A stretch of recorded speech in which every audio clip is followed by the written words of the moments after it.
Over to you. Okay, thanks very much. Today we are launching the online application of the Department of Destea in the Free State. This is a milestone. We're actually responding to the outcries and the concerns that were raised by small, medium business enterprises after we have made so many consultations with them. You will remember that we had those consultations in all the 5 districts where we're meeting business people. Amongst other things that they really raised was to consider to have these applications when they make requests for financial support that they be online. So today we're announcing that as of from today, the Destea will move to online application. No one must accept your application as you bring them physically to our offices. They must rather help you to upload your documents to apply online.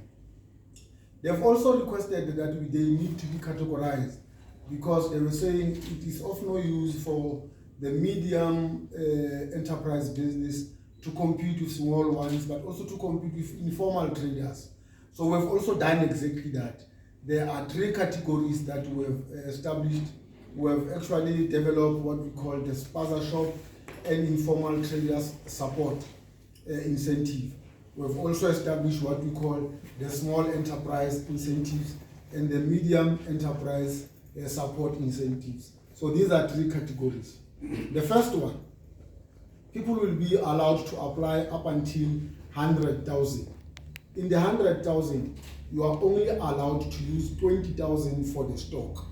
So it means the other money you can then start to repair either your shop, you can make your spaza shop to look nice, you can make everything that you want to do as long as it is within the spaza shop trading or the informal trading.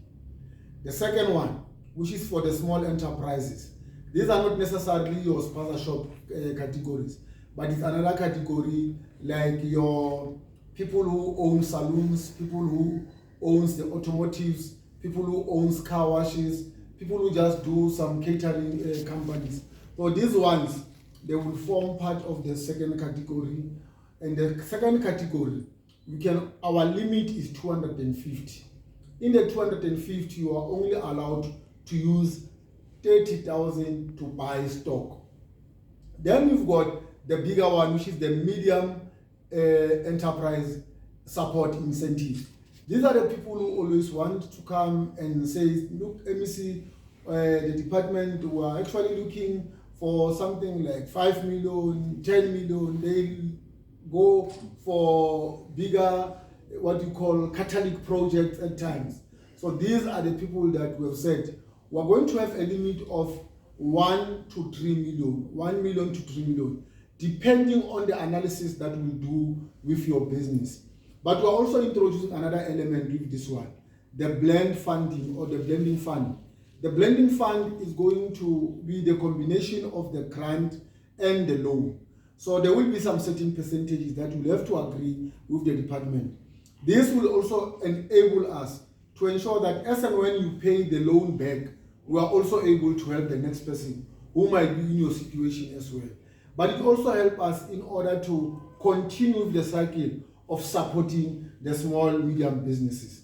So there are things that we are not expected to do with this incentive support that we are introducing. One of them is that not a single business is expected to pay salaries. The second one, you are also not expected to pay rent. The other one is to use it for different purposes that you have applied for. So you must stick to the game rules. As and when you apply for saloon, you make use of that money for the saloon. We don't expect you to apply for the saloon, but go or rekisa jwala. We are not going to encourage that to happen. So we really want our people to be responsible so that we are able to see the benefits.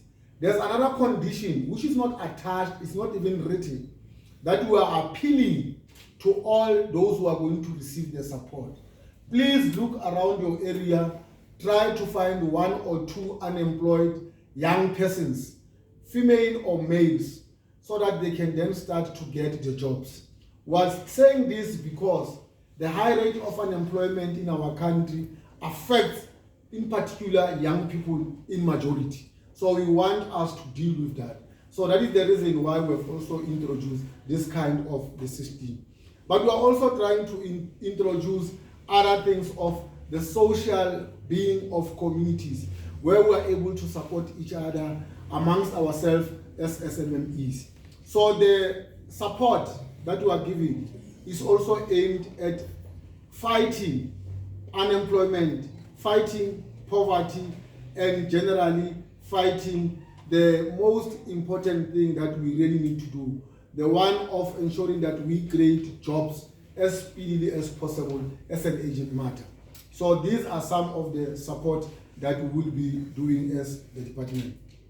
So a person will ask himself or herself, seated at home, do I qualify with my small business? As I've said, all small, all medium enterprises are qualifying. The people also who are qualifying are the residents of the Free State, but it must be South Africans.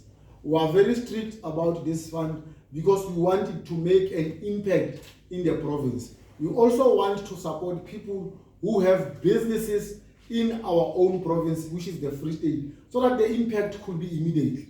We will not allow to service or to support anyone outside the province without having an impact in the province. So this is one of those things that we'll be able to make. Now, there are generally documents that we want for anyone to qualify. Identity document is one of those. Any person who wants to apply must be in the possession of an identity document. The second document is what we call the municipal permits. We want people to via municipality so that the municipality is enabled to ensure that they know about this kind of a business around their surroundings. It is unfair that municipalities see businesses cropping up without the knowledge of themselves and without even understanding the nature of the business. So that is why we have said we must be able to help municipalities, that you go to the municipality, ask for permit of your kind of business that you want to establish, or you are supporting, or you are already operating in, and then bring that municipal permit. We also want the tax clearance certificate so that we can see that people are complying. And if there are issues of compliance, there's another process that we are going to help our people with. But for you to guarantee that you get the financial support, particularly these incentives, you must have the tax clearance certificate. You must also have the business registrar certificate that shows that your business is actually registered and it has complied with all the rules and the laws of this country. And then we also want the proof of address to ensure that we know exactly that the business is going to take place in our surrounding in the Free State. So these are some of the conditions that we want you to do. All what we want businessmen and women who are going to apply. We want them to be committed on what they are applying so that they can then ensure that their business will flourish. As and when their business flourishes, it means the issue of unemployment will be tilted, and then we'll be able to put bread on the table, particularly those previously disadvantaged communities. We want our people to think outside the box. I have said, not even a single application we are going to reject, but that does not mean everyone will qualify. What it means, it says, if we discover that there's a problem with your application, we'll be able to call you and refer you to some of the DFIs, the developmental financial institutions and the agencies of government, including commercial banks, where you can always find help, but will be able to support your story, particularly if your story is sellable, particularly if your story is bankable. So all what we want you to do is to assure you that we need each and every application to reach our offices. When you visit our offices, please ask for anyone to help you to upload your documents to be in the system. This system is also going to help us to build our own database or to renew our own database to know exactly which businesses do we have in the Free State and which ones do need places. In conclusion, this online application, it opens today on the 11th of July. we will be closing on the 21st of July. But what is going to happen after we have closed? We are giving ourselves a 7 days grace period. That grace period, we will be looking at your applications. If you happen not to have included any kind of document that I've mentioned in the application, we'll be able to call you to bring the document. All what we want to do is to adjudicate the ideas, not to adjudicate technicalities. It might be a technicality that on that day, something happened to yourself and you forget to put an ID or photocopy of your ID. So we'll be allowing you within 7 days. But after 7 days, unfortunately, the grace period will be closed. We'll be able to do these things.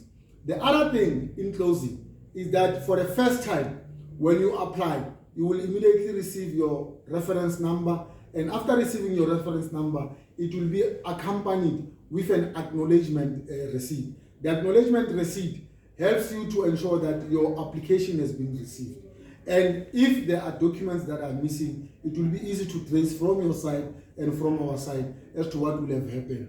But we want everyone to be honest in the process.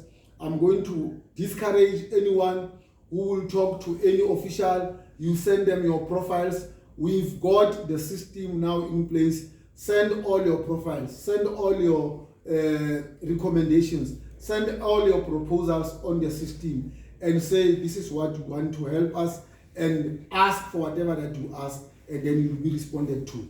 People will be automatically disqualified if they are found to have been involved in wrongdoing. The same applies. Officials who are going to be involved in wrongdoing, consequence management will kick in. So we really appreciate the patience that Free Staters have shown to us, and now the system is up online. We are just responding to their needs. Thanks very much.